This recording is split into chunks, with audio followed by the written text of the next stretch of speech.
Hello everyone, welcome back to Data Engineers Academy.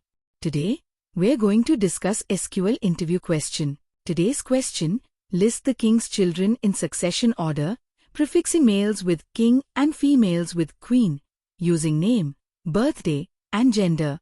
3 children, sorted by birthday, each labeled king or queen.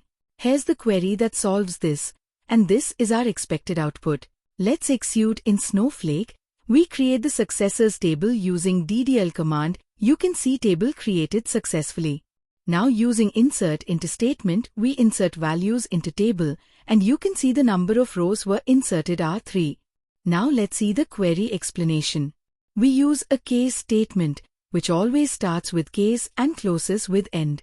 Inside, when gender equals M, we concatenate king with the name. Otherwise, in the else branch, we concatenate queen with the name.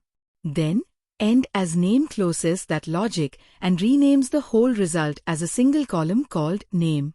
And order by birthday from oldest to youngest.